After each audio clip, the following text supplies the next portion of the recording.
Hey everybody, this is a piece titled From quote Judas to quote Jewish Capital, Anti-Semitic Forms of Thought in the German Communist Party, KPD in the Weimar Republic, 1918 to 1933.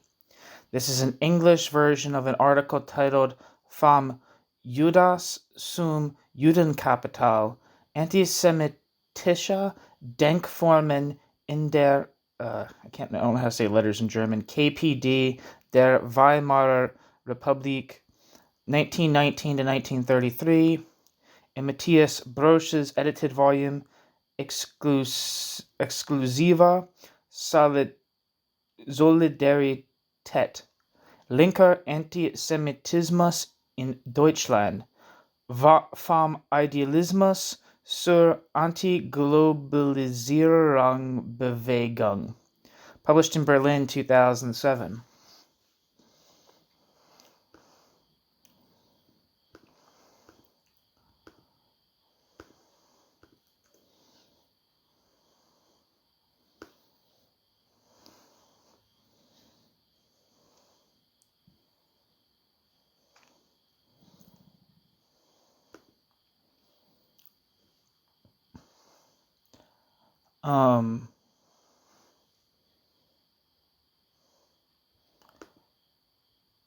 This piece was it's by it's the piece. Sorry, I was looking up to see something real quick. But it's by Olaf Kistenmacher, translated by Fred David Copley. Can't really find anything on Fred David Copley except that he seems to be a philosophy professor somewhere. But according to German Wikipedia, Olaf Kistenmacher was born in 1970 in Hamburg. Olaf Kistenmacher is a German historian, philosopher, and publicist. Olaf Kistenmacher's main topic is contemporary anti-Semitism. Life. Kistenmacher studied philosophy, history, and psychology at the University of Hamburg. From 1995 to 1997, he was a student assistant at the Philosophical Seminar of the University of Hamburg. During this time, he worked on the editorial team of the Rechtsphilosophische Hefte. Since 1999, Kistenmacher has been a researcher at the Neuengamme concentration camp memorial. From 2003 to 2005, he worked on the editorial team of the series Contributions to the History of National Socialist Persecution in Northern Germany, edition Temmen. From 2009 to 2010, Kistenmacher coordinated the project titled What Can We Do About Anti-Semitism as a part of Diversity is Good in Altona. Kistenmacher received his doctorate in 2011 under Inga Marsolek and Norbert Finch at the University of Bremen with a thesis on the topic of work and, quote, Jewish capital, anti-Semitic statements in the daily newspapers of the KPD, Die Rote Fahne, during the Weimar Republic, 1918 to 1933. From 2018 to 2020, Kistenmacher moderated the event series Anti-Semitism in the 21st Century, What Can We Do About It? Kistenmacher writes articles for various anthologies and journals on the subject of anti-Semitism. Commitments activities. Kistenmacher worked as a guide in various exhibitions. In 1999, in the exhibition War of Annihilation, Crimes of the Wehrmacht, 1941 to 1944, at the Hamburg Institute for Social Research, Free Academy of Arts in Hamburg. 2004, in the exhibition Crimes of the Wehrmacht, Dimensions of the War of Annihilation, 1941 to 1944, and Kampnagel Cultural Center, Hamburg. Memberships. Since 2008, Kistenmacher has been a member of the Gender Workshop of the Memorials in Germany. Kistenmacher is a member of the Philister Research Forum on National Socialism, Racism, and Anti-Semitism. And a selection of his publications. These are all in German, so I don't have access to these, but I'm going to read what the Google Translate translates their titles. Quote, against the spirit of socialism, end quote, anarchist and communist criticism of the anti-Semitism in the KPD during the Weimar Republic. Published in 2023. Expressively unspoken, latent anti-Semitism and memory defense in the New Right. Hamburg, 2021. What can we do about anti-Semitism? Suggestions for a pedagogy against anti-Jewish sentiment in the 21st century. With Zina Arnold, who I have pieces by Zina Arnold on this channel. The Case of Ethel and Julius Rosenberg, Anti-Communism, Anti-Semitism, and Sexism in the USA at the Beginning of the Cold War. Published in 2016. Work and quote Jewish Capital, end quote, anti-Semitic statements in the KPD daily newspaper Die Rote Fahne during the Weimar Republic, published in 2016, dissertation. As editor, he's edited with Hans Joachim Hahn, attempts to describe anti-Semitism to anti-Semitism in text and image between criticism, reflection, and ambivalence, and with Hans Joachim Hahn, attempts to describe anti-Semitism, I guess that's one, on the history of research into anti-Semitism before 1944. His articles and journal contributions include The Ignored Attack 3 years after the attack on the, quote, Shalom, end quote, in Chemnitz. The Trial Begins, published with Jungle World in 2021. I have pieces from Jungle World on this channel.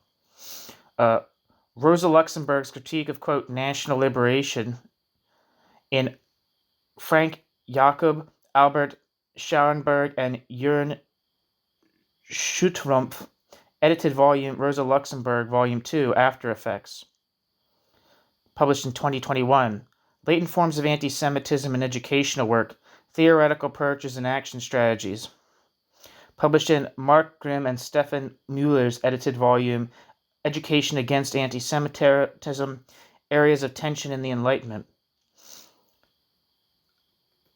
Consistently latent, on the meanings of the term, quote, latent anti-Semitism, end quote, in Jungle World, published in 2020. With Zina Arnold, Nuclear Espionage for Soviet Russia, The Case of Ethel and Julius Rosenberg, in the Journal for Politics and Society, published in 2019.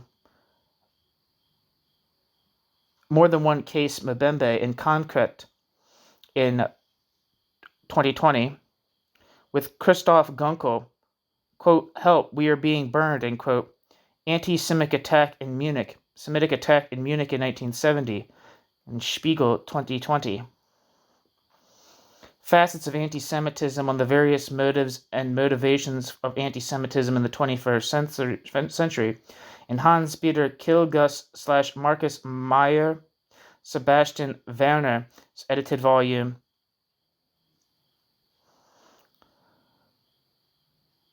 Anti-Semitism in Political Education, published in, there's no date here, with Brendan McGeever. He has an interview called Sociologist on Anti-Semitism in the Red Army, quote, anti-Jewish sentiment existed even without pogroms, end quote, interview by Olaf Kistenmacher. Brendan McGeever is written on anti-Semitism in the Red Army during the Russian Civil War. He also co-chaired the event series Social Histories of Revolution with Simon Pirani. Brendan McGeever does badass shit. Concomitant anti-Semitism on an aspect in Benny Adamczak's Relational Revolution and the Most Beautiful Day in the Life of Alexander Berkman, published by Rote Ruhr Uni. With Patricia Juby, he wrote, well said, what about the film The City Without Jews, based on the novel of the same name by Hugo Bettauer in 2017? Class Warriors Against Their Will, KPD and Anti-Semitism in the Weimar Republic in Jungle World 2011. From, quote, Judas, to quote Jewish Capital, Anti-Semitic Forms of Thought in German Communist Party KPD in the Weimar Republic, 1918 to 1933, published with the Engaged Journal, which is what I'm reading now, and a piece titled From quote Jewish Capital to the quote Jewish Fascist Legion in Jerusalem, end quote. The Development of Anti-Zionism in the German Communist Party in the Weimar Republic, 1925 to 1933, also published with Engaged Journal in 2006. This piece is also from 2006 that I'm reading. De Judas au Capital Juif, les formes de pensée, anti-Semitism. Oh, that's in French. I can't read that. Anti-Zionism in the KPD, 1920s in Context, published in 2005. And Anti-Zionism and Anti-Semitic Conspiracies in the Political Left in Discuss in 2002.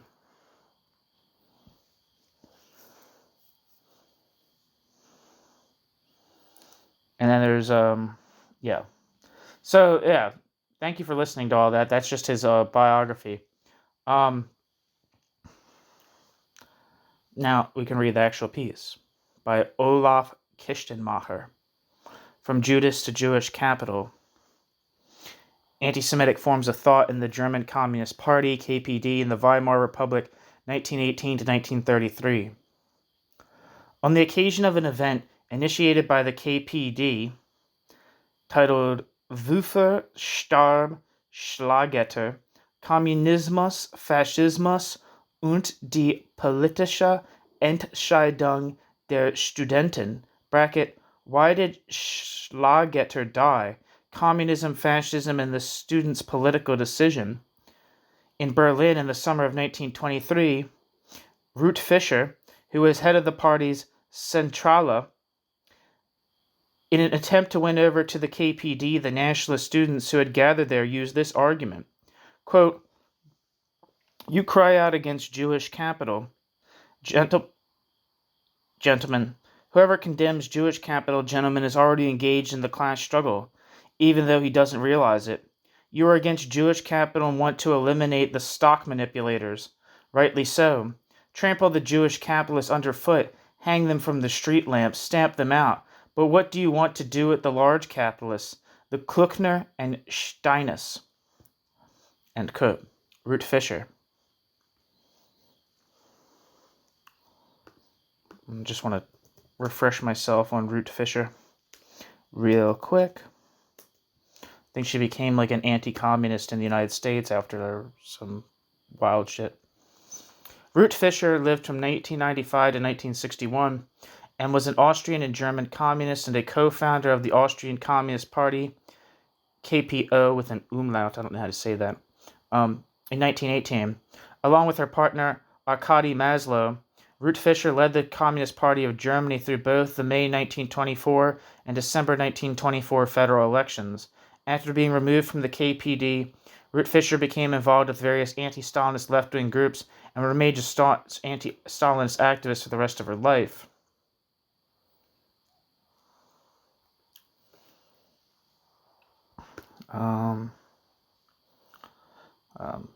Yes, so that's Ruth Fischer. Back to the text. The Council Communist Franz Femfert. It's interesting to read this because I was actually listening to a piece by Franz Femfert that I have on this channel.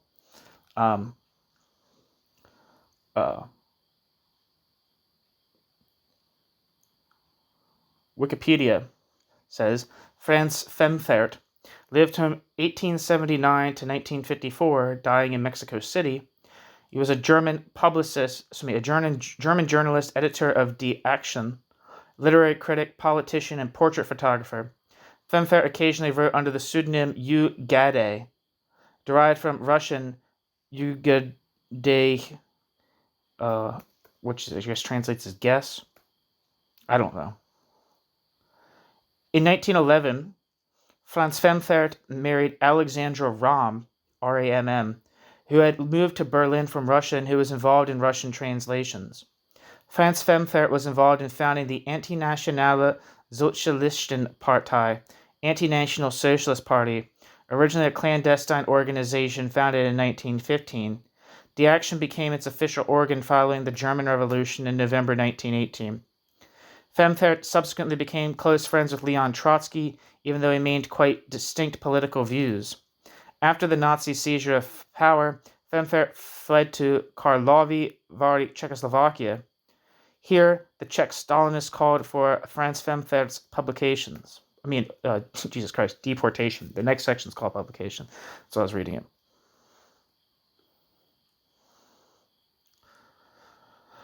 So yeah, check out the piece I have from Franz Femfert on this channel.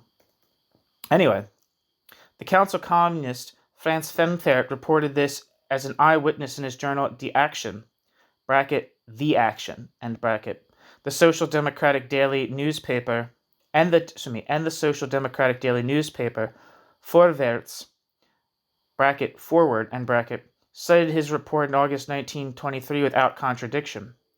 Researchers in the field consider Fischer's remarks a notorious example of anti-Semitism in the KPD of the Weimar Republic, and is examined in almost all publications on the topic. The agitation campaign was embedded in the so-called Schlagetter phase, as the party leadership sought to forge common political strategies and goals with right-wing nationalist and populist politicians.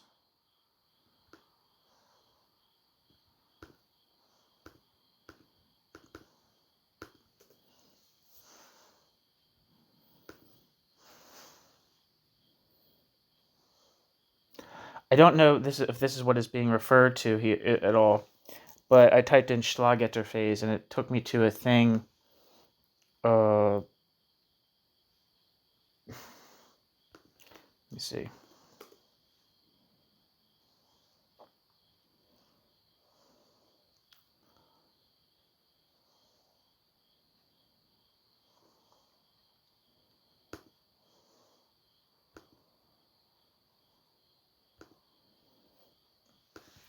I don't know if this is what is referred to, but Wikipedia comes up with an Albert Leo Schlagetter, who lived from 1894 to 1923. Albert Leo Schlagetter was a German military officer who joined a right-wing Freikorps group after World War I and became famous for acts of post-war sabotage against French occupational forces. Albert Leo Schlagetter was arrested for sabotaging a section of railroad track and executed by the French military. The manner of his death fostered an aura of martyrdom around him, which was cultivated by German nationalist groups, in particular the Nazi Party. In Nazi Germany, he was commemorated as a national hero. I don't know if that's true. Not if that's true, but if that's related to what's being talked about here. Or how, and I don't know how it would be related. Oh, it looks like the name. Okay. Back to the text. At this time, Karl Radek, who was a representative of the Russian Communist Party in Germany, held his speech before the expanded executive of the Comintern in honor of the fascist Albert Leo Schlagetter, who had been executed by the French military in the Ruhrkampf, and whose name had become in a few weeks a symbol of the revival of German national honor. During this phase, the Rote Fahne, red flag, the daily newspaper of the German Communist Party, went so far as to publish contributions by folkish nationalists such as Count Ernst of Reventlow.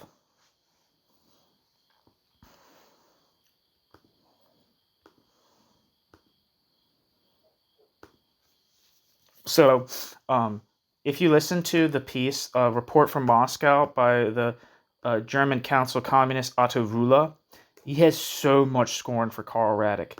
He's like, this fucking piece of shit. It's basically like his tone. But I'll read Karl Radek's bio real quick.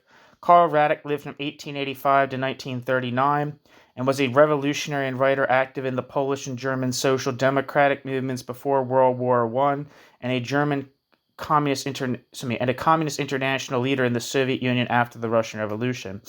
Radek was born to a Jewish family in Lemberg, Austria-Hungary. Radek joined the social democracy of the Kingdom of Poland and Lithuania and took part in the 1905 Russian Revolution in Congress, Poland. 2 years later, Karl Radek was forced to flee Germany, where Karl Radek worked as a journalist for the Social Democratic Party of Germany. After the outbreak of World War I, Karl Radek relocated to Switzerland and became an associate of Vladimir Lenin. Following the February Revolution, Karl Radek helped organize the return of Lenin and other Russian revolutionaries to Russia, though Karl Radek himself was denied entry until after the October Revolution. As Vice Commissar for Foreign Affairs, Karl Radek took part in the negotiations of the Treaty of Brest-Litovsk.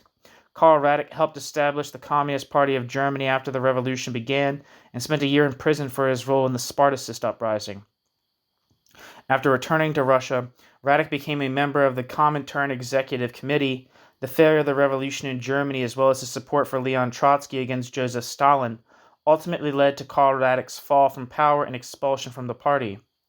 Karl Radek later recanted his views and was readmitted to the party. Nevertheless, during the Great Purges, Karl Radek was accused of treason and arrested. Karl Radek was found guilty as a chief defendant at the Second Moscow trial in 1937 and sentenced to 10 years of penal labor. Karl Radek died in a labor camp in the Urals 2 years later.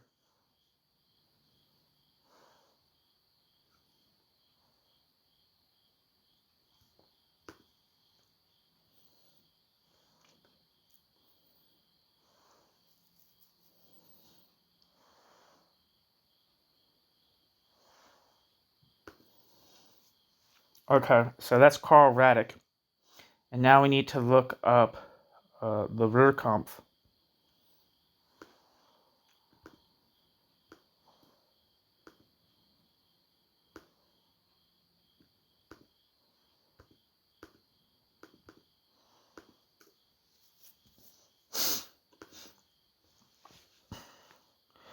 Wikipedia says, the occupation of the Ruhr was a period from the 11th of January 1923 to August 1925, when French and Belgian troops occupied the Ruhr region of Weimar Republic, Germany.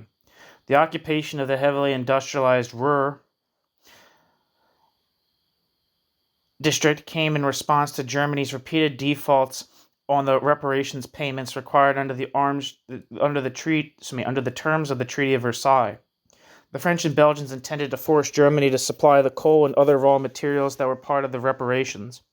With the active support of the German government, civilians in the area engaged in passive resistance and civil disobedience, which largely shut down the economy of the region. A number of acts of sabotage and retaliation took place as well. An estimated 137 civilians were killed and 600 injured during the occupation. The ongoing economic crisis in Germany worsened considerably as a result of the occupation. The government paid for its support of idled workers and businesses primarily by printing paper money. The action contributed significantly to the hyperinflation that brought major hardships to Germans across the country. After Germany successfully stabilized its currency in late 1923, France and Belgium, facing economic and international pressures of their own, accepted the 1924 Dawes Plan, drawn up by an international team of experts. It restructured and lowered Germany's war reparations payments and led to France and Belgium withdrawing their troops from the Ruhr in August 1925. The occupation of the Ruhr contributed to the growth of radical right-wing movements in Germany. Adolf Hitler and the Nazi Party used the occupation as part of their justification for the Beer Hall Putsch of November 1923, which brought them wide public attention for the first time. All right. So that's the Ruhrkampf. Now we got to look up Count Ernst of Reventlow.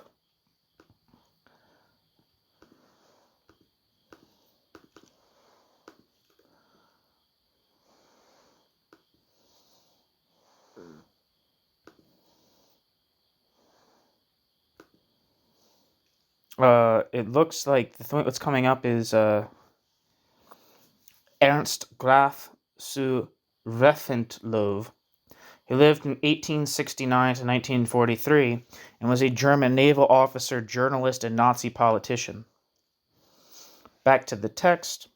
Some have explained Fischer's statement by the fact that the KPD, quote, attempted to, quote, adapt itself to the anti-Semitic trains of thought of the right, end quote. Edmund Zillberner, for example, one of the first historians on anti-Semitism on the political left, who states that a tradition of, quote, workers' anti-Semitism, end quote, exists that started with Karl Marx's On the Jewish Question, describes the Schlagetter phase in these words, quote, "In this short phase, lasting some 2 months, the KPD attempted to adapt itself as much to the nationalist as to the anti-Semitic trains of thought of the right. An effort was made to show the nationalists that the Jewish question did not, in fact, divide them from the communists." End quote.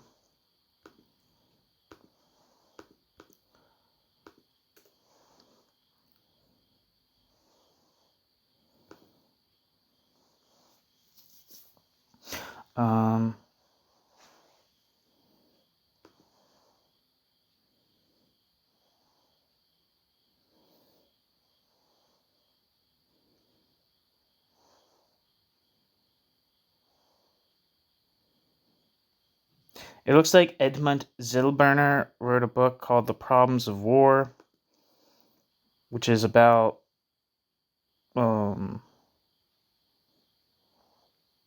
so it's called The Problem of War in 19th Century Economic Thought. And he also wrote a book about Moses Hess, and I think seems to have edited the work of Moses Hess in English. I'm not sure. So maybe it's Edmund Zilberner. I'm not sure. I can't find any biography on him.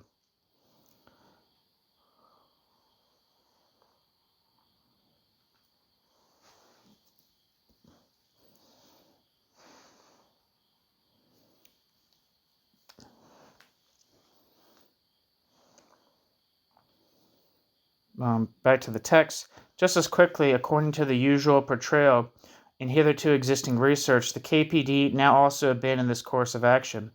Enzo Traverso stated in his The Marxist and the Jewish Question, The History of a Debate from 1843 to 1943, quote, "The consequence, was the appearance in Berlin of a certain number of posters which combined the swastika and the Soviet star.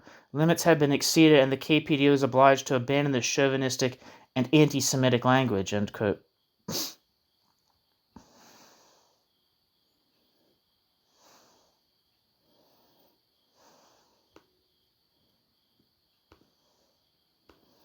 Nevertheless, Susan Vine points out in a unpublished MA thesis that Semitic remarks and portrayals were present in the communist press, not only in the crisis times such as 1923 or 1930 to 1933, but rather continually, thus also in the so-called phase of stability, end quote, from 1924 to 1928.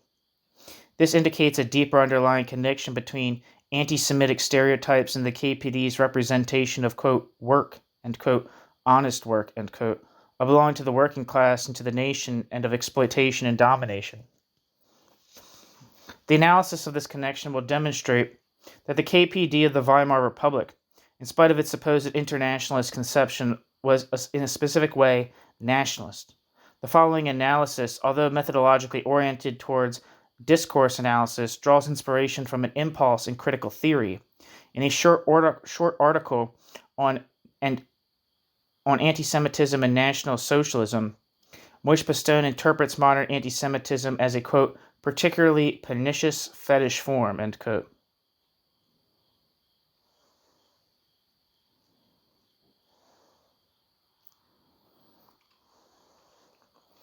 The mechanism of power of modern capitalism has been perceived in Marx's terminology in, quote, fetishized, thus in, quote, reified or, quote, personified, end quote, form. A, quote, fetishized, quote, anti-capitalism, end quote, accordingly would be directed only against certain forms of appearance of capitalist modernity, money, capital, the capitalists. Quote, Jews, end quote, were perceived by the National Socialists as personifications of all that which in modern capitalism appears as, quote, international, quote, conspiratorial, quote, immensely powerful, end quote, intangible, end quote, threat. Quote, in, quote, modern, end quote, anti-Semitism, bracket, the power attributed to the Jews, end bracket, is mysteriously intangible, abstract, and universal, A careful examination of the modern anti-Semitic worldview reveals that as a form of thought, in which the rapid development of industrial capitalism with all its social ramifications is personified and identified as the Jew.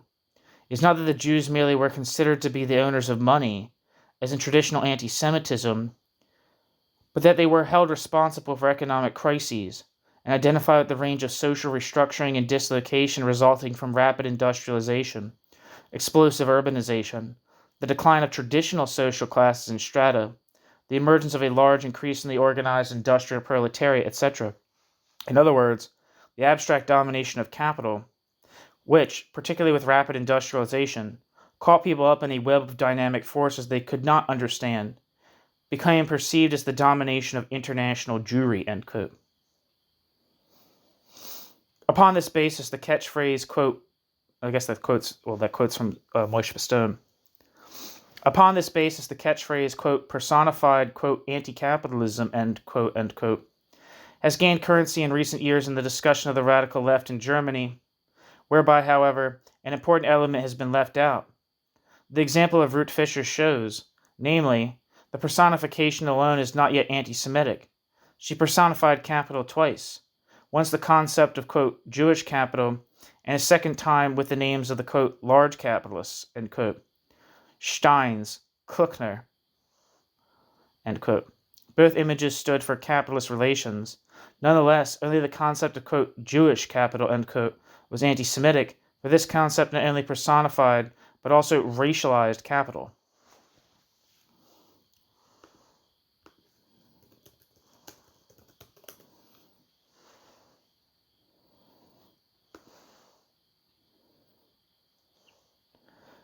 Maybe it's not Steins, but Stinnes.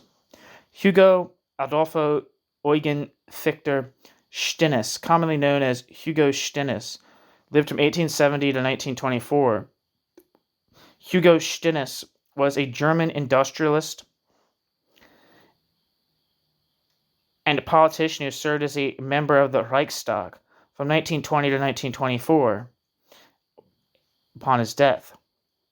During the late era of the German Empire and early Weimar Republic, Hugo Stinnes was considered one of the most influential entrepreneurs in Europe.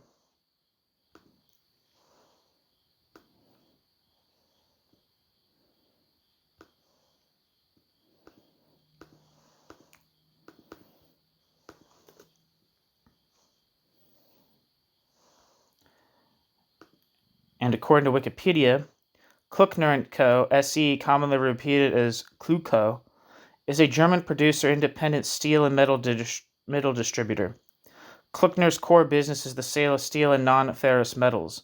The company has an established distribution network in some 150 locations. Back to the text.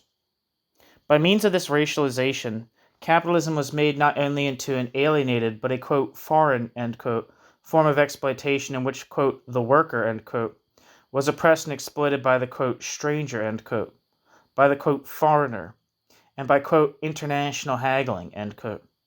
Ruth Fischer supplied no names, but instead identified, quote, Jewish capital, end quote, with the, quote, stock manipulators, end quote, and compared Jewish capital and Jewish capital's economic power with the, quote, large capitalists. Ruth Fischer thus confirmed the conspiracy theory stereotype of the mighty, yet simultaneously hidden, and for this reason unknown, quote, rich Jews, end quote, who increased their wealth by the sole means of the accumulation of surplus value and without themselves ever productively working. Although I emphasize the racializing element in modern anti-Semitism, Pastone's distinction between anti-Semitism and other forms of racism is equally conducive for my analysis. Quote, probably all forms of racism attribute potential power to the other. This power, however, is usually concrete, material, or sexual. The power of the oppressed, parenthesis, as repressed, end parenthesis, of the, quote, Untermenschen, end quote. The power attributed to the Jews is not only much greater and, quote, real, end quote, as opposed to potential, it is different. It stands behind phenomena, but is not identical with phenomena. Its source is therefore hidden, conspiratorial. The Jews represent an immensely powerful, intangible, international conspiracy. End quote. Moshe Pastone. Certainly, quote, the Jews, end quote, were regarded in populist anti-Semitic discourse as dirty, cowardly, and lesser, as carriers of diseases from which the cultivated human beings would be free. Even so, they were perceived at the same time as the personification of a certain superiority. An immense intelligence was imputed to them, as if they could not only master other groups, but already done so, albeit in a hidden, invisible, and conspiratorial manner. Quote, Jews were identified not only with the oppressed, but also with the ruling classes. This is especially important for understanding a political movement like the KPD that directed itself against the ruling system and its proxies. New section. From picture to worldview. Quote, Judas, quote, Judas payment, and end quote, Judas's, end quote. It would be easy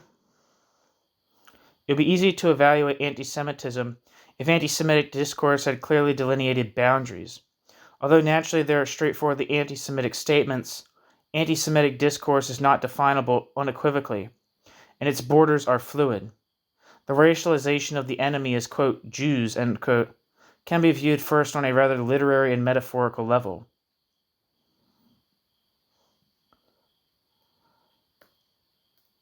On Sunday, the 28th of March, 1920, the following appeared in the Rote Fahne under the title Noska, the Judas, bracket, Noska, der Judas, end bracket. Quote, no, the comparison is not correct. When Judas betrayed Jesus and the Pharisees handed him over to the Romans crucified him. Judas hanged himself at the very time and place in which he turned Jesus over to the enemy. Noska, however, still lives, ... Noska must have had a criminal or a voluptuary among his forefathers, and this ancestor acted through him. You only need look at his skull in order to recognize his criminality, end quote.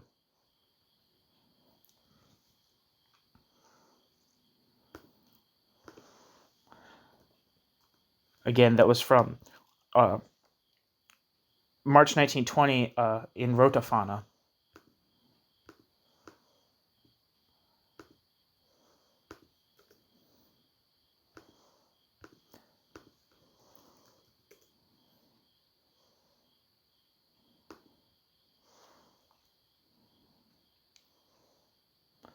I'm going to read the Wikipedia on Judas real quick. Judas Iscariot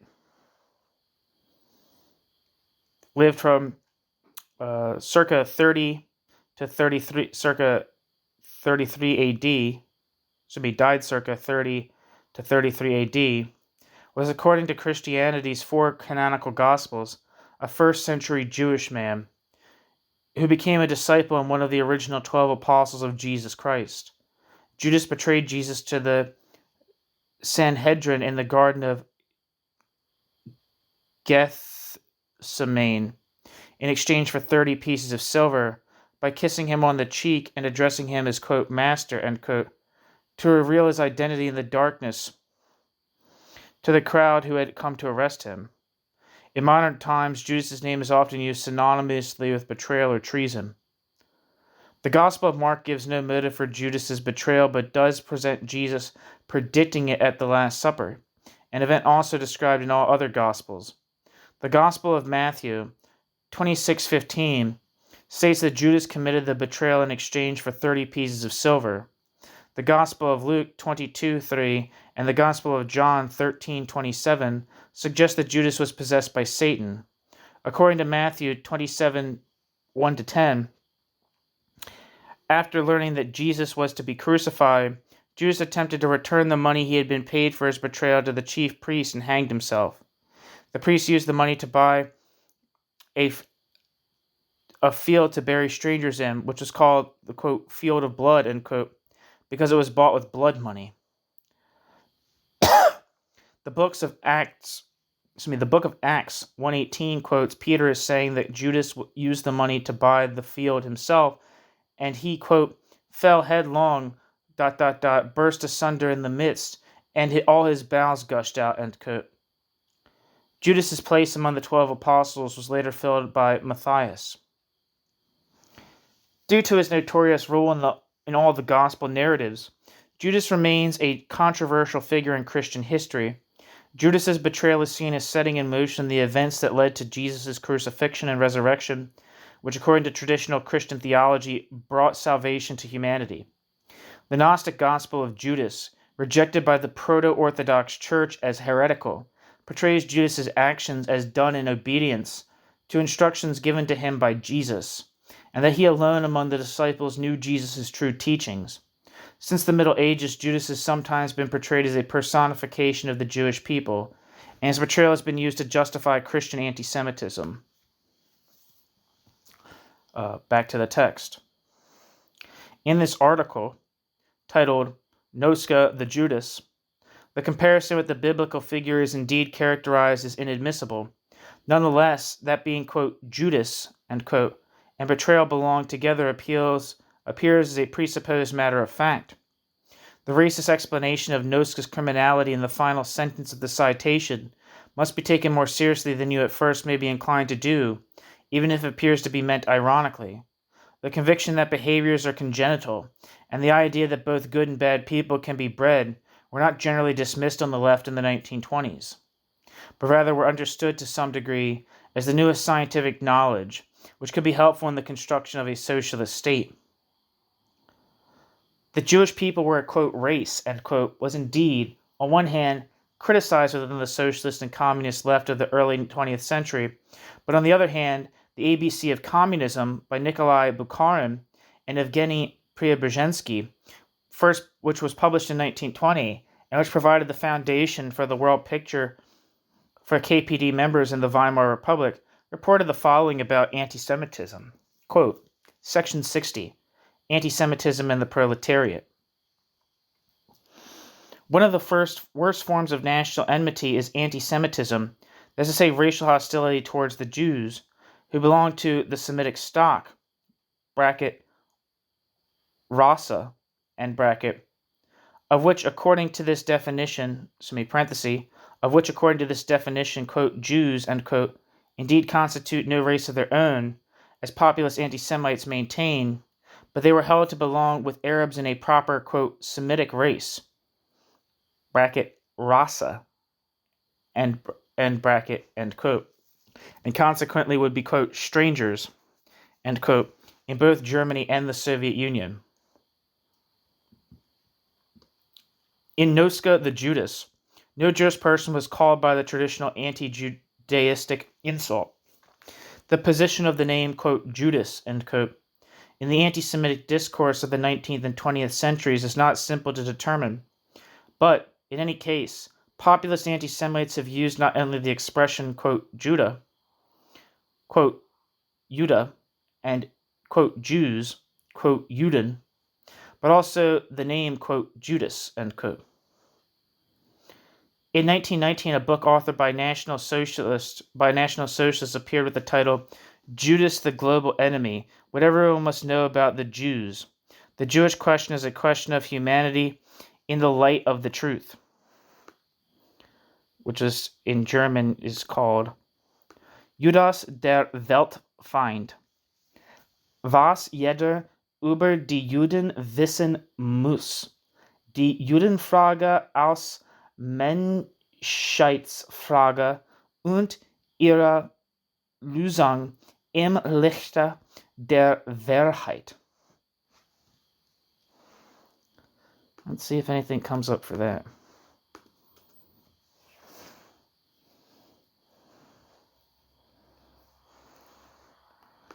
I'm not seeing anything.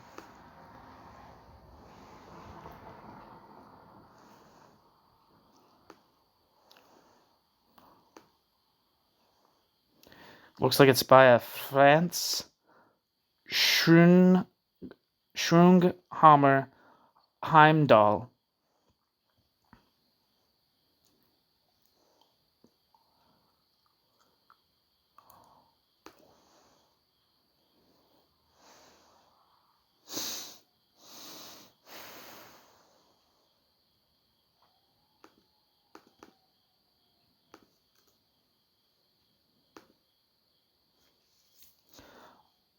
According to German Wikipedia, Franz Schwunghammer Heimdall lived from 1881 to 1962 and was a local poet and painter.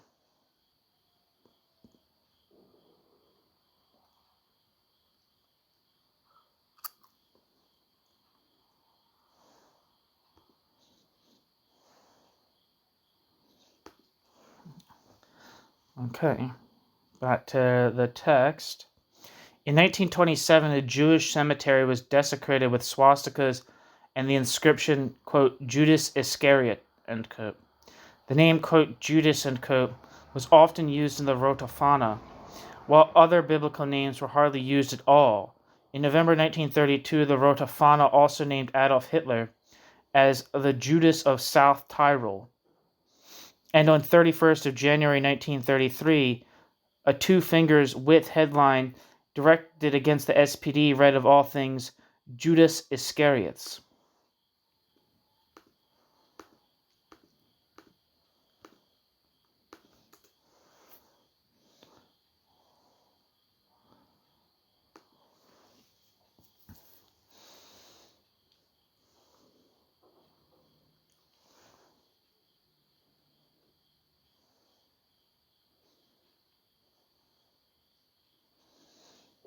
Wikipedia says South Tyrol is an autonomous province in northern Italy. An English translation of the official German and Italian names could be the autonomous province of Bolzano, South Tyrol, reflecting the multilingualism and different naming conventions in the area. Together with Trentino, South Tyrol forms the autonomous region of Trentino, Alto Adige, Südtirol. The province is the northernmost of Italy, the second largest with an area of 7,400 square kilometers, 2,857 square miles, and has a total population of about 534,000 inhabitants as of 2021. Its capital and largest city is Bolzano. The province is granted a considerable level of self-government consisting of a large range of exclusive legislative and executive powers and a fiscal regime that allows it to retain 90% of revenue while remaining a net contributor to the national budget. As of 2023, South Tyrol is the wealthiest province in Italy and among the wealthiest in the European Union. In the wider context of the European Union, the province is one of the three members of the Tyrol, South Tyrol, Trentino Euroregion, which corresponds almost exactly to the historical region of Tyrol. The other members are the Austrian federal state Tyrol to the north and the Italian autonomous province of Trento to the south. According to the 2011 census, 62% of the population use German as their first language, Standard German in written form, and the South Tyrolean dialect of Austro-Bavarian in the spoken form. 23.4% of the population spoke Italian, mainly in and around the two largest cities, Bolzano and an Italian-speaking majority, and Milan with a slight German-speaking majority. 4.1% spoke Latin, Ladin, Rhaeto-Romance language. 10.2% of the population, mainly recent immigrants, spoke another native language in addition to Italian and German. Of 116 South Tyrolean municipalities, 103 have a German-speaking, 8 a Latin-speaking, and 5 an Italian-speaking majority. The Italianization of South Tyrol and the settlement of Italians from the rest of Italy after 1918 significantly modified local demographics. Back to the text.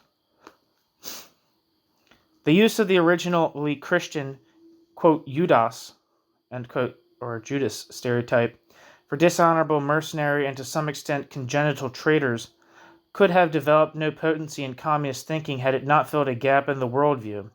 Capitalist relations of power were understood not as structural power, but rather as, quote, overt interpersonal relations, end quote, of the, quote, capitalist, end quote, over the workers. So I guess that's like distinct from the concept of like impersonal class rule. Likewise, the, quote, workers, end quote, were generally attributed a communistic attitude. Consistent with this, the aim of the KPD was to identify being a worker in the party.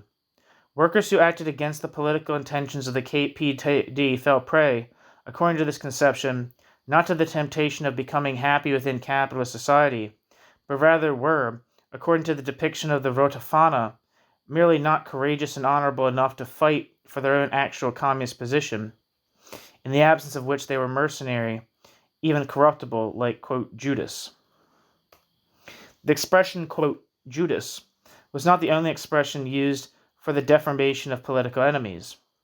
A few days later, the appearance of the book titled Nostka, the Judas, came the title The Eternal Jew. Under this title, the following was report about the Freikorps troop of Erhard. Quote, Erhard and his henchmen drew towards Lockstedt. They remained stuck in transit, supposedly because armed workers do not want to let them through, in reality because they, in open yet secret agreement with the Müller government, want to crush the threatening general strike in Berlin. Now on the 1st of April, they are once again to migrate from Döberitz to Lockstedt, as officially reported, as soon as the disagreements between the workers and the officials of the railroad district of Altona are settled. Erhard wanders thus here and through Germany, and a Hasver with armored cars and swastikas on his helmet. End quote.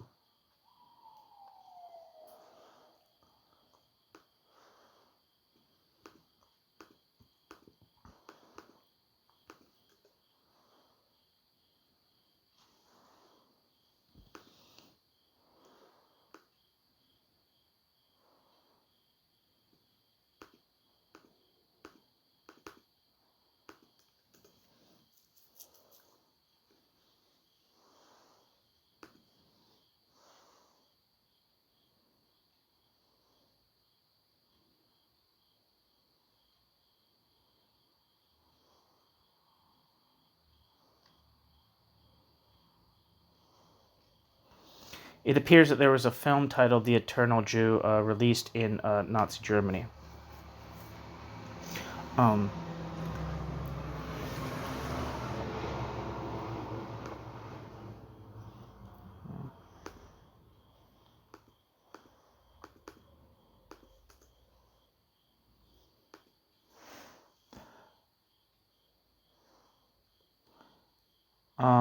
The terms like the Erhard being referred to is a Hermann Erhard who lived from 1881 to 1971. Hermann Erhard was a German naval officer in World War I who became an anti-Republican and anti-Semitic German nationalist Freikorps leader during the Weimar Republic. As head of the Marine Brigade, Hermann Erhard was among the best-known Freikorps leaders in the immediate post-war years. The brigade fought against the local Soviet republics that arose during the German Revolution of 1918 to 1919, and later was among the key players in the anti-democratic Kapp Putsch of March 1920. After the brigade's forced disbanding, Hermann Erhard used the remnants of Hermann Erhard's unit to found the Organization Council, a secret group that committed numerous politically motivated assassinations. After it was banned in 1922, Hermann Erhard formed another less successful group such as the Bund Viking League. Because of his opposition to Hitler, Hermann Erhard was forced to flee Germany in 1934 and lived apolitically in Austria until his death in 1971. The Marine Brigade Erhard, also known as the Erhard Brigade, was a Freikorps unit of the early Weimar Republic. The Marine Brigade Erhard was formed on the 17th of February 1919 as the 2nd Marine Brigade from members of the former Imperial German Navy under the leadership of Hermann Erhard.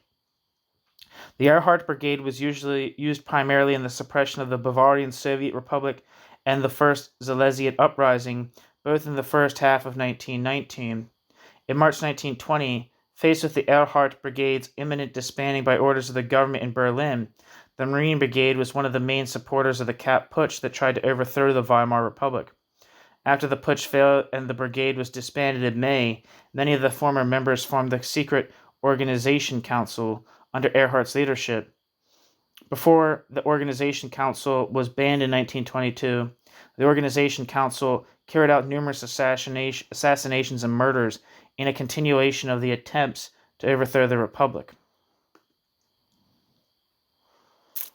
Back to the text.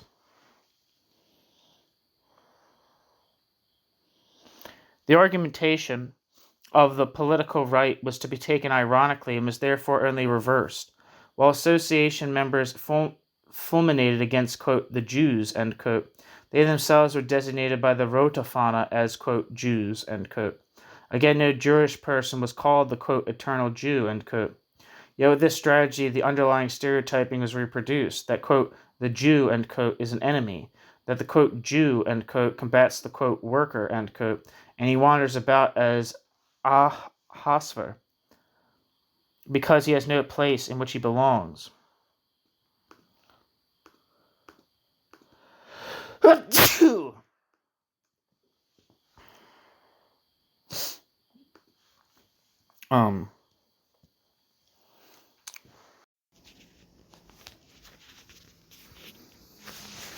Okay, so what happened is, for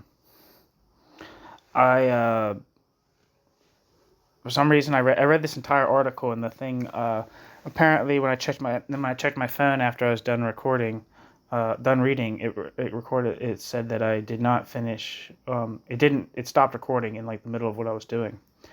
So, I'm going to finish the piece, but, I'm not going to look anything up. I'm just going to finish what the text says. So, new section, the anti-Jewish context. The historical situation in which expressions from the anti-Jewish discourse of the 19th and 20th centuries are used for defamatory purposes must also be taken into consideration. For instance, at the same time that the Rote Fahne ran the headline, The Eternal Jew, the Scheunenviertel quarter of Berlin was searched, and approximately 300 Jews from this quarter were imprisoned, with other, quote, foreigners, quote, Ausländer, in, quote, concentration camps, end quote. The Rote Fahne's report of this event showed that it stood in solidarity with the Jews insofar as they belonged to the lower social classes and were perceived as, quote, foreigners, end quote, from Eastern Europe, precisely the manner in which the daily newspaper of the KPD reported itself in solidarity with the revolt of the, quote, Negroes, end quote, Neger, end quote, against their oppression. At the same time, they nonetheless presented a peculiar enmity toward the so-called strangers of the upper classes and the, quote, like-minded business-capable residents, end quote. On the 8th of March 1920, the Rote Fahne explained under the headline Concentration Camps for Foreigners, quote, Germany is overrun by a pack of jackals, who in league with like-minded business-capable residents drive a usurious and shameful trade with the last movable possessions of ruined households. But it is not against these elements that the scorn of the Weimar Republic or the German bourgeoisie is directed. Poor devils, who are broken to pieces by the capitalistic witches' Sabbath, driven from home or homeland, foreigners with a police-resistant political conviction, are expected, after the will of the Ebert government, to be imprisoned like a flock of sheep in concentration camps. Does the German proletariat wish to tolerate quietly this vileness as well? End quote. This form of argumentation recurred in the following years and became stronger during the Schlageter events of 1923, during which the Rote Fahne ran, among others, the headline International Haggling over the German Colony. It is noteworthy that already in the article from 1920, the communists stood not for internationalism or international solidarity, but rather for the national and for the nation. Their anti-capitalism was directed, as just cited, against the, quote, foreign pack of jackals, end quote, who, quote, in league with like-minded business-capable residents, end quote, would suck away Germany's, quote, ruined households, end quote. The KPD had no concept of capitalist socialization, in which the capitalist would be the, quote, economic character mask, end quote, Karl Marx of Capital. The Rote Fahne made the capitalist into the image of the enemy, into which it alienated and, quote, expatriated, end quote, Verfremdete, end quote. Large capitalists like Hugo Stinnes made them into strangers, into foreigners, and explicitly portrayed them as not belonging to the nation.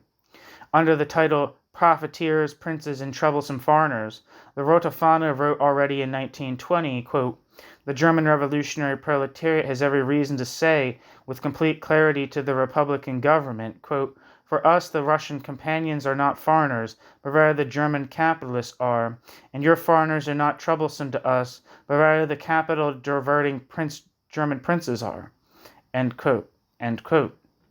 Thus was the, quote, Judas, end quote, traitor motif transferred in its totality onto, quote, the capitalists, end quote. They were, quote, traitors, end quote, because they would have betrayed the well-being of the people, of the nation. To this extent, they were, quote, traitors to the country, end quote, and, quote, anti-national, end quote.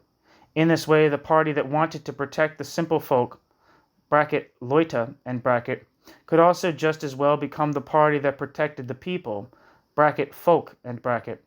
Radek's formula in his, quote, Schlaggetter speech, end quote, makes clear how simple this transference was to make. Quote, the concern of the people, bracket, folk, end bracket, being made the concern of the nation makes the concern of the nation the concern of the people, end quote. In other words, the KPD understood itself as the party which wanted to protect, quote, labor, or, quote, work from, quote, capital. Quote, labor and, quote, work are the same term in German, Arbeit. Yet the potential of labor power was fetishized, naturalized as a personal capacity of, quote, the worker, end quote. And there it could also just as well become nationalized or racialized into the, quote, labor, end quote, of Germans, of the, quote, German people, end quote, into, quote, German labor, end quote. Moreover, it was typical to portray the working class both in text and in pictures as a single large and powerful worker. Because, quote, labor, end quote, Arbeit, was thought of as more noble than physical work, Arbeit, quote, exploitation, end quote, was also understood as an attack on the body, quote, of the workers, end quote. The haggling over the German labor power, no more haggling over the skin of the proletarians, exclamation point. That's what that quote is from, I guess. Or that's the article from Rote Fahne that was from. Quote, alienation, end quote, could therefore also mean that this body had its life sucked out by foreigners. It was a small additional step to nationalize labor power, which was represented as a body, and in doing so the proletariat, quote, without a homeland, end quote, quote, Vaterlandslose, end quote, needed to differentiate itself officially from the nationalism of the reactionaries and conservatives. Quote, international haggling, end quote, appeared as a threat to the, quote, German colony, end quote, and also from within Germany the people were threatened by, quote, foreigners, end quote, and, quote, anti-national, end quote, forces. With the second program since the party's founding, the program of the KPD for the national and social liberation of the German people of 1930, social and national liberation were unified.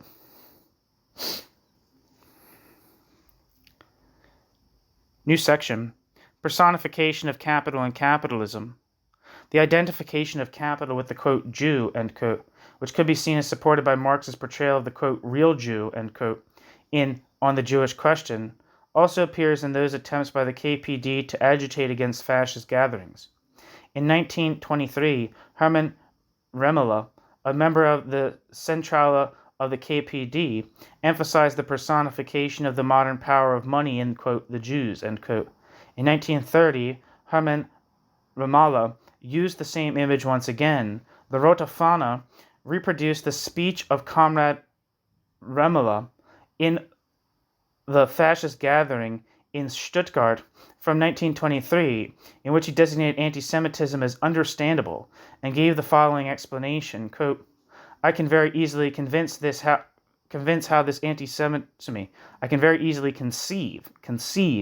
how this anti-Semitism came about. One need only go to the Stuttgart cattle market or to the slaughterhouse in order to see there how the cattle handlers, who are mostly Jewish, buy up the cattle at any price, while the Stuttgart butchers have to go away empty-handed, because they simply do not have enough money to buy cattle. Very true among the fascists that that a Jew hatred should develop there, as a Jew hatred, Judenhass, should develop there in the middle classes, in the circles of the handlers and tradesmen, is conceivable. These petty bourgeois classes today are often impoverished in precisely the same way, as the working class. Yet the actual causes of this impoverishment lie elsewhere. They lie in the tremendously increasing inflation of which I am about to speak. End quote. Romola's argumentation was intended to be I think this is a typo. It says Romola's argumentation was intended to be anti-Semitic itself. I think it's supposed to say not. Romola's argumentation was not intended to be anti-Semitic itself, but it could only make sense if one assumed the anti-Semitic stereotype. Though Romola didn't say that, quote, the Jews, end quote, were responsible for the impoverishment, but saying that the inflation did cause it, and Romola's line of arguing, quote, the Jews, end quote, are the profiteers of the inflation. Indeed, according to the argument, the petty bourgeois classes are just as impoverished as the working class, but one group of people are exempted from the inflation of 1923 and have so much money that they can, quote, buy up the cattle at any price, end quote. Quote, the Jews, end quote. Had the cattle handlers, who allegedly, quote, are mostly Jewish, end quote, really purchased at, quote, any price, end quote, not only would they have acted in an economically absurd manner, they would have, at the least, reestablished the non-Jew German farmer class. In 1930, the KPD organized gatherings together with the NSDAP. For Romola, once again, quote, the Jew, end quote, was rich and powerful. The point of his argument consisted in the conspiracy theory assertion that a single, quote, rich and powerful Jew, end quote, stood behind the NSDAP and could from there pull the strings of power. Quote, Germany awake, Judas die off, end quote, goes the National Socialist war cry, with which they rush against the revolutionary workers when they feel themselves to be in superior numbers or under the protection of the social fascist Surgiebel police. Under the cloak of anti-Jewish agitation, Judenherze, they attempt to conceal their counter-revolutionary mortal hostility to the revolutionary proletariat. Yet in recent times, the second half of the war cry has disappeared, and that is not by accident. Accordingly, the regional leader, Gauleiter of Berlin, Dr. Goebbels, among others, has issued a party order that the cry, quote, Judas die off, end quote, in future may no longer be used. Soon afterwards, the bourgeois press reported that the National Socialist regional leadership obtained a large amount of money, placed at its disposal by the Jewish Jakob Goldschmidt, a multimillionaire and general director of the Donut Bank. In the argument from 1923, Romola presented, quote, the Jews, end quote, as the catalyst of impoverishment. In the argument of 1930, it was the single, quote, Jew, end quote, that is, the one mentioned by name, who not only was portrayed as more powerful than the Nazi Party, but also as acting even against his own interests, and therefore acting unfathomably wickedly. For Romola, the, quote, Jew, end quote, was just not a normal person, as the members of the KPD were. That, quote, Jewish capital, end quote, was, quote, behind, end quote, the Nazis, or that the Nazis and, quote, Jewish capital, end quote, belonged together were strategies of the Rote Fahne, which it revived forcefully after 1929.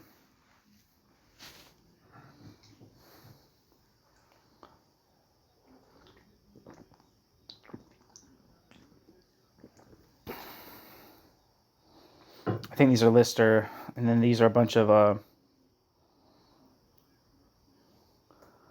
headlines. Nazi lead candidate scoundrels off a Jewish banker. Jewish department store owner finances Nazi propaganda.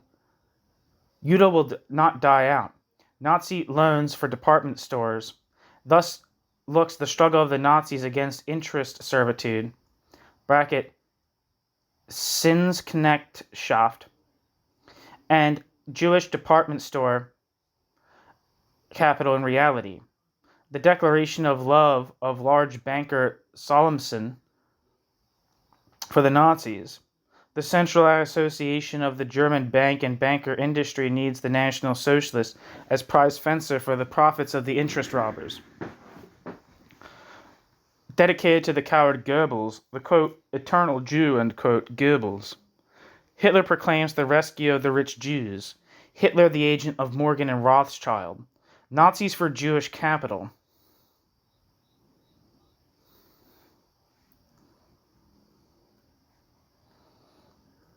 The efficacy of such titles is shown by the fact that there were hardly any other, quote, images of Jews, end quote, in the last years of the Weimar Republic, hardly any other situations in which Jewish people were mentioned.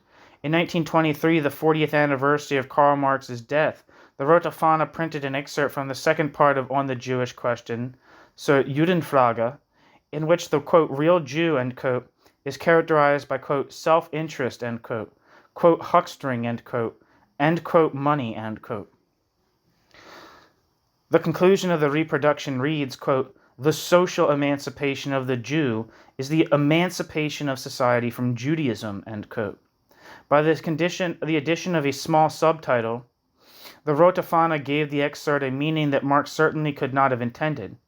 As subtitle under Karl Marx, on the Jewish question stood the National Socialist in the Family Album.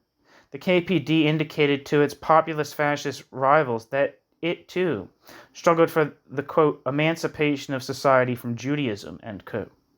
But how did the depiction of the alleged might of the, quote, Jews, end quote, fit with the visible threat to Jewish people in the Weimar Republic? A caricature for the same year achieves the synthesis. And if this caricature were as well known as the statement by Ruth Fischer, it would have been cited as an equally pregnant example of the anti-Semitism of the Weimar KPD. The caricature appeared on the 29th of July, 1923, in the special, quote, anti-fascist day, end quote, edition of the Rote Fahne, which was tellingly titled Deutschland's Weg, Germany's Path. The caricature bore the title, Money Does Not Stink, Does It? Their anti-Semitism looks like this, exclamation point, under which stood, quote, swastika, Hakenkreuz, parade, before the hook noses, Hakennasen,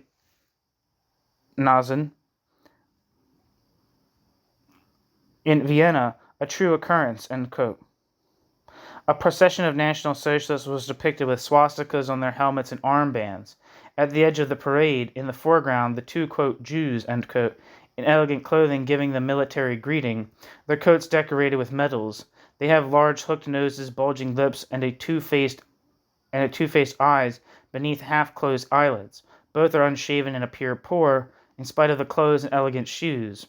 Beneath the caricature is written, quote, the Industrial Association in Vienna pays vast amounts of money to the National Socialists in that very place, who are known to work hand in hand with Hitler and Horthy.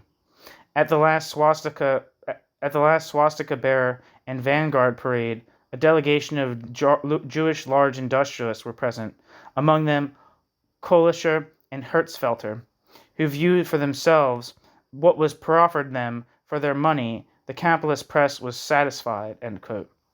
The special edition, Germany's Path, was addressed to, quote, all who have fallen into the clutches of the, quote, populist, end quote, quote, Völkischen, end quote, or threatened to fall, end quote. The strategy which was used in 1923 was taken up again, as already cited, from the end of the 1920s.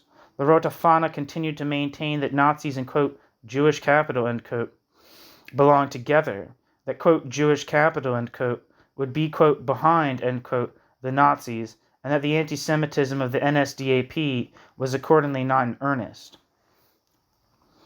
Although the KPD affected to criticize the anti-Semitism of the National Socialists with the caricature in Germany's Path, it not only reproduced in its supposed critique the prevailing racist stereotypes of, quote, Jewish, end quote, features, but also even gave, quote, the Jews, end quote, the blame for the strengthening of the National Socialist movement.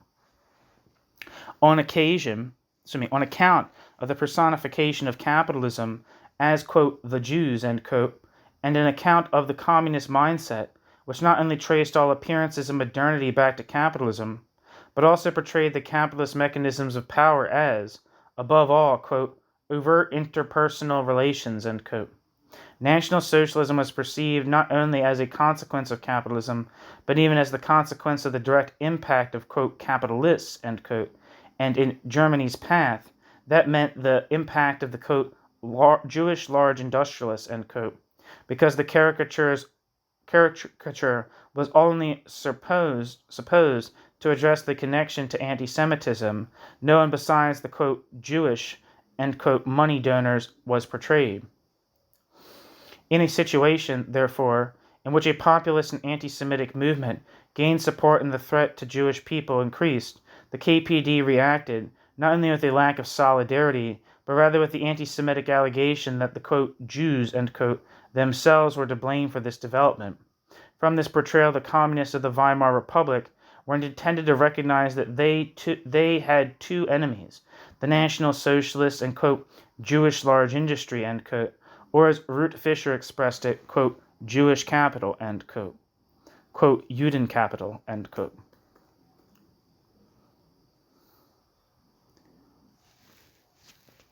One second.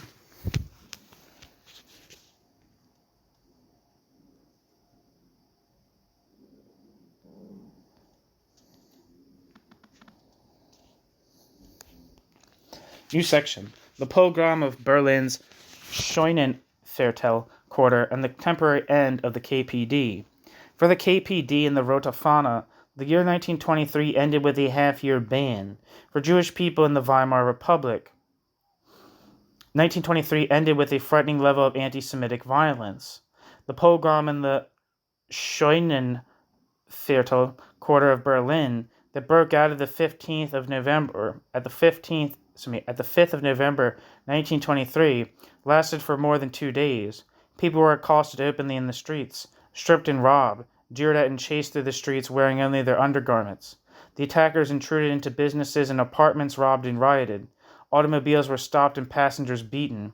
This plundering was clearly directed exclusively against the Jewish people of the Berlin agricultural quarter.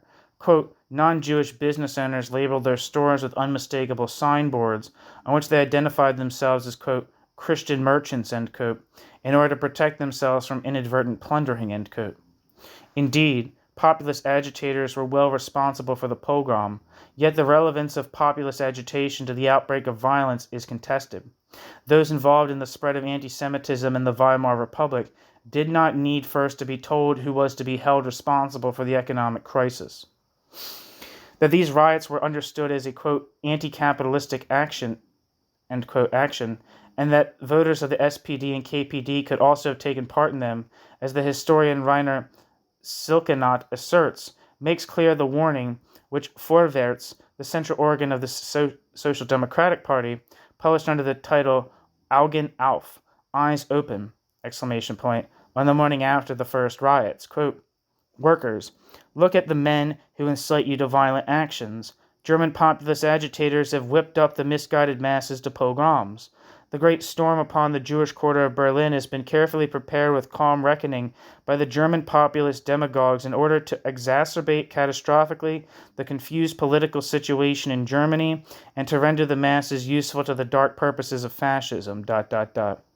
Workers, comrades, you will not deal with capitalist exploitation by plundering the Jews. If today Kohn can no longer practice usury, tomorrow Thyssen and Stinnes will practice usury all the more.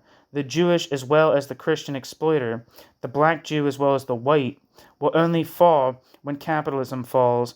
Only an intervention at the roots of the capitalist economy of exploitation can save the German people, end quote. On the 8th of November, Vorwärts assigned a share of the responsibility for the pogrom to the KPD, and especially Ruth Fischer's remark. The Rote Fahne, which appeared irregularly in November 1923 and was prohibited shortly thereafter, mentioned this event only briefly on the 22nd of November 1923 and attributed it to the, quote, declining petty bourgeoisie, end quote.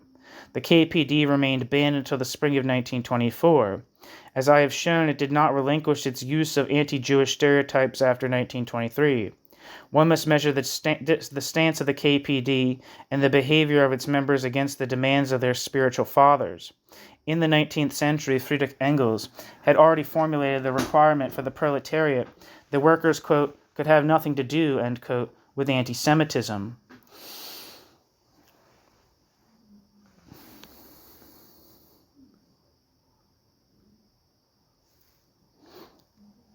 In March 1919, Vladimir Ilyich Lenin had called in Russia for the workers to fight against the anti-Semitic threat alongside the Jewish men and women who were threatened by the Tsarist White Guard. The KPD could make no such claim. It did not protect the Jewish women and men in the Berlin Scheunenviertel quarter. But not only that, despite its accusations against the anti-Semitism of other parties or against the reports of anti-Jewish pogroms in Poland or Soviet Russia, the KPD collaborated in the anti-Semitic discourse of the Weimar Republic, according to which, quote, Jews, end quote, were hostile enemies because, quote, as Jews, end quote, they had bad traits. In the course of the 19th and 20th centuries, the traditional anti-Jewish stigmatization was transformed from the, quote, rich Jews, end quote, to the modern conspiracy theory in which, quote, Jews, end quote, not only were regarded as rich and powerful, but also personified the entire capitalist society, and therefore everything that for a fetishized anti-capitalism must remain unclear. To fight the prevailing anti-Semitism would have meant to do something in opposition to the identification of, quote, Jews, which with unproductive capital and the blaming of economic crises, such as that of 1923, on, quote, the Jews, end quote. The KPD not only failed to do these things, the KPD confirmed this component of modern anti-Semitism, reproduced it, and consequently featured its discursive power.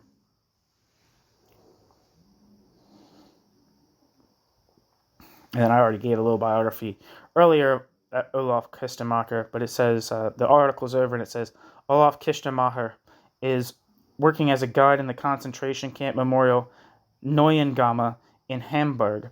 Olaf Kistenmacher's PhD is titled Labor Fetish and Jewish Capital. Anti-Semitic Forms of Thought in the German Communist Party in Weimar Republic, 1918 to 1933, Arbeitsfetisch und, quote, Judenkapital, end quote, Antisemitische Denkformen in der KPD, I don't know if I'm saying that right, der Weimar Republik, 1918 to 1933. The German version of this paper will be published this year in Brosch, Matthias, Michael Elm, Norman Geisler, Brigitta Eliza Zimberger, and Oliver von Vrohem. Edited volume Exklusive Solidarität, linker Antisemitismus in Deutschland, vom Idealismus zur Antiglobalisierung Bewegung. The end. Thank you for listening.